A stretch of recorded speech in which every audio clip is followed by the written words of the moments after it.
Director of Farzin Lotfijam, a multidisciplinary design studio and faculty in the Erwin S. Chan School of Architecture at the Cooper Union and at Columbia University's Graduate School of Architecture, Planning and Preservation. Please take it away.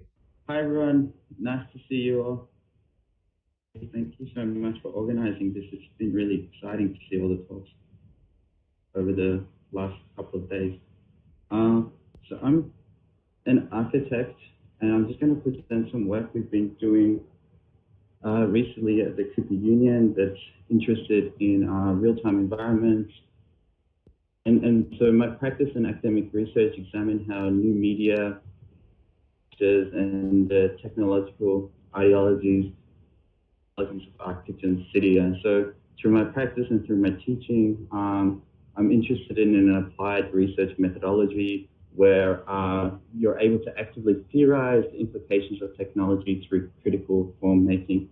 And so today I will present some recent student work and research we've been doing as part of an EPIC mega grant at the Cooper Union with undergraduate students. Something I've been doing with Greg Schlusner that uses new spatial media to visualize and simulate how algorithms and models and govern urban life. Look at the history of these real-time computational systems and infrastructures. We're interested in how cities, environments, complex environments, and the behaviors and relations of their occupants have been theorized, virtualized, and modeled through digital simulations in the military and in commercial industries.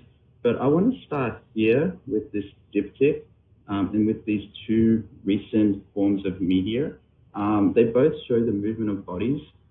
We have a recent data-driven narration of the coronavirus from the New York Times. The story consists of analysis and narration of cell phone data that informs computer simulations of hundreds of millions of people's movement. To the right, we have the trailer for Humanity, a soon-to-be-released PlayStation 4 game by Enhance and THA, where population management has truly become entertainment.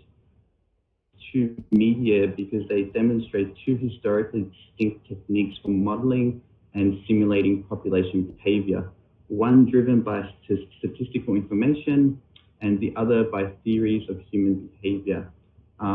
And so what this shows is how modeling algorithms are able to track subjects to model behavior, thus deploying anticipation as a technique to shape both subjects and territories.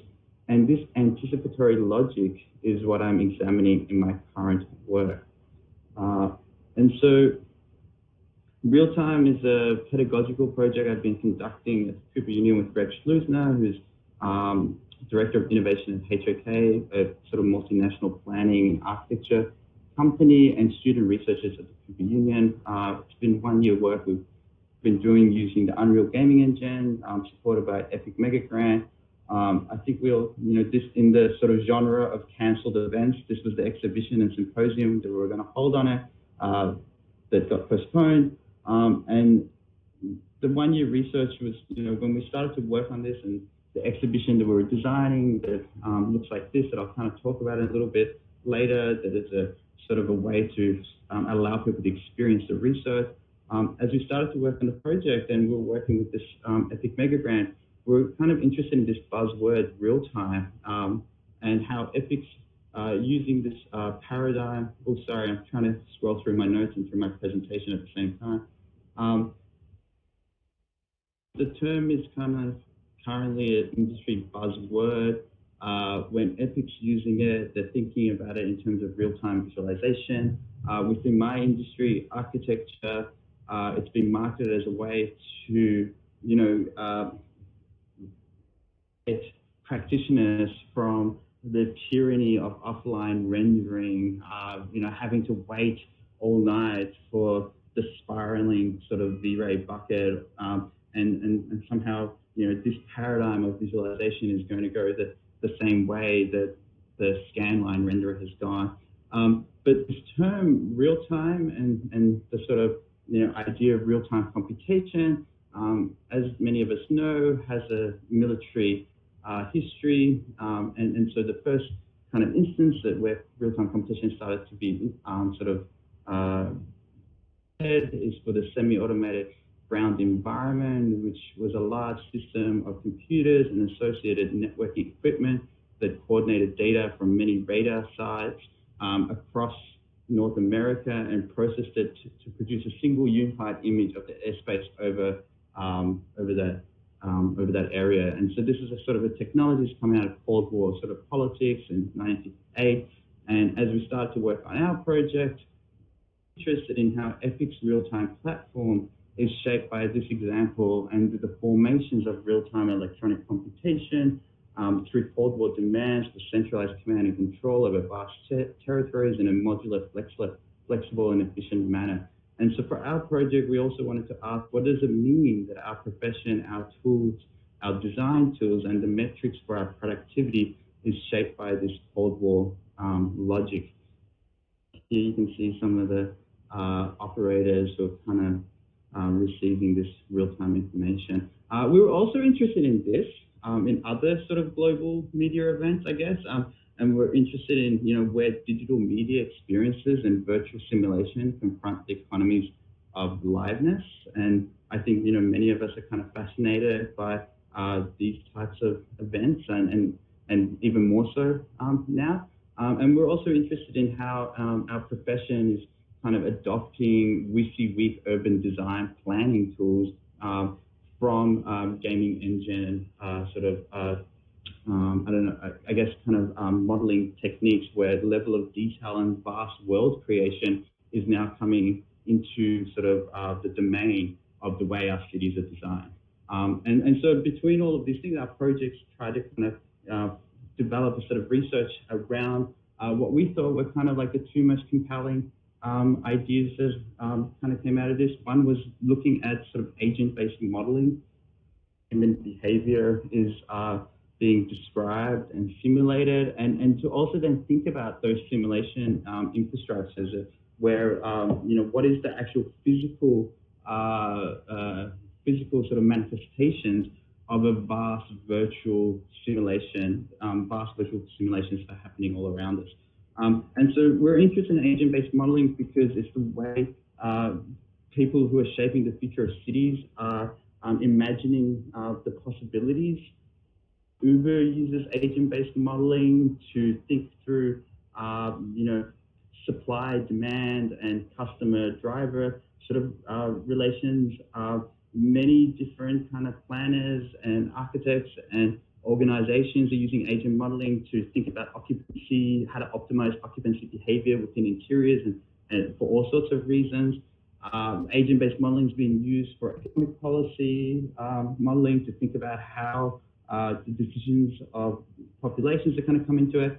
And, there's obviously a very sort of distinct history within animation, computer sciences, and Craig Reynolds' famous 1986, I'd like to say, Boyd's algorithm, where an agent-based modeling paradigm kind of started to create a way for animation to simulate complexity. And so all of these things kind of come into the Unreal Engine through the AI implementation they have there. And so we started to really use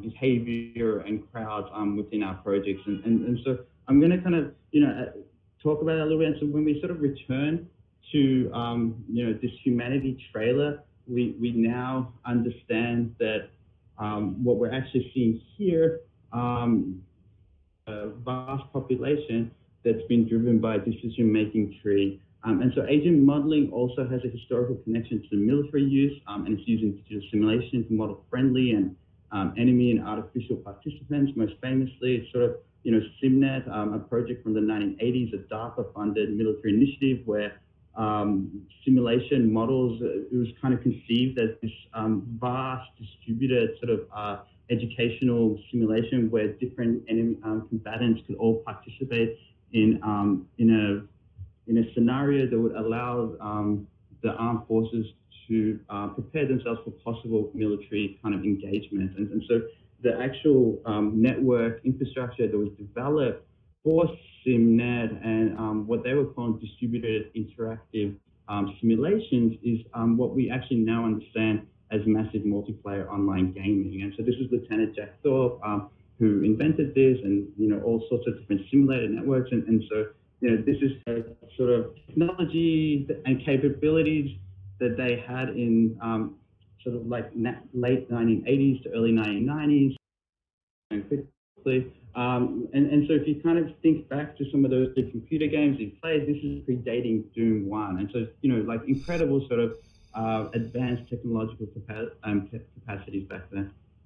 And so we're kind of interested in this history of simulation and agent modeling, and we're kind of looking at how, if SimNet gave us distributed simulations and the sort of infrastructure of allowing a multiplayer online gaming experience to occur, the semi-automated ground environment SAGE gave us this kind of vast monitoring and tracking human behavior and controlling airspace through different paradigms. And so these two, if we revisit these two media, we now understand that they have these kind of distinct sort of genealogies, these algorithms come together. And so where they've really started to converge is this idea of tracking the occupants of cities and this idea of simulating and managing the possibilities of what those occupants might do in a city, they really started to converge on what we now know as the smart city. And so we're kind of really interested in how smart city technologies are kind of a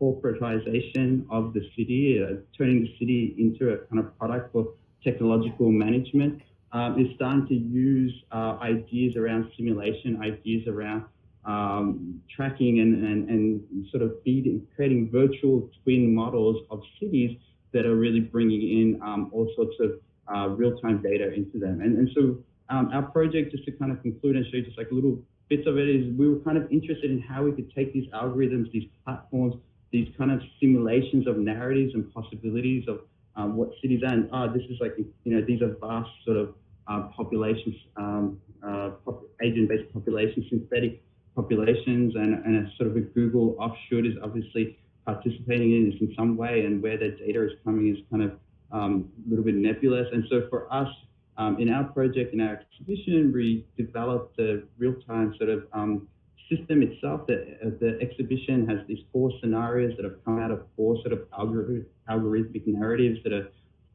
sort of influencing the future of cities as we think about them. And each of these scenarios, like this one, the Safe Street, where we're starting to bring kind of an idea that many technology companies have about how to manage streets into an agent-based modeling paradigm, where we're trying to find a way to parameterize some of these kind of ideas around the city. We're looking at different ways that the street is, different occupants and different forms of mobility are being sort of tracked and managed on the street. Here, project by Austin McInnes, we're looking at this kind of emergence of a new infrastructural corridor, the drone zone that's been kind of imagined by both logistical and consumer deliverers, sort of doing some 3D pathfinding.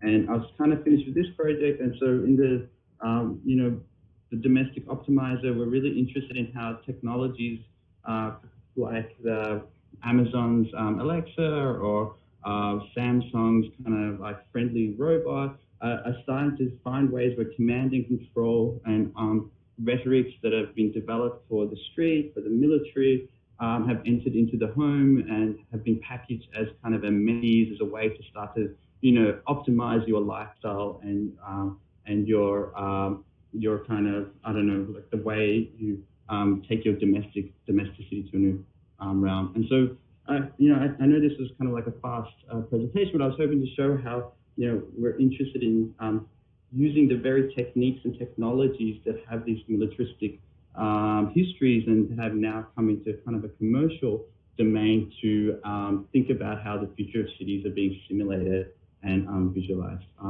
So thank you very much. Okay, that was amazing and super awesome. I really loved everything you had to say, and I really feel like you hit some incredibly interesting points. If everybody's clapping in the chat, if folks have questions, please do drop them in. I have some questions. Could you tell me a little bit more about what you meant by how the algorithms are creating the narrative? That's a really great question, and I'm sorry if I can't. Let me put on my background really well, so I'm sorry if I don't mishear. Kind of interested in how the algorithm is both something like what is it literally doing? So how does it start to, how does theories of human behavior inform simulation algorithms? But then how does those theories then really actually map onto how different urban infrastructures are getting developed in the city? And so like one example is kind of agent modeling products where they are doing sort of massive simulations of synthetic populations to see how they will respond to different scenarios. And then based on those simulations, they're inventing products that actually come into the urban domain and really impact the image or the future of cities. And so those algorithms are both narratives about what a city can be, but they're also literally the infrastructures that are kind of managing and producing that in some way. It does, and that was super fascinating, and I could talk to you about that all day because I worked on a smart cities project at NYU for AT&T, and we could literally just have a complete nerd out. But we need to get to our next speakers simply because things are a little bit short on time today, and we're going to take more questions at the end.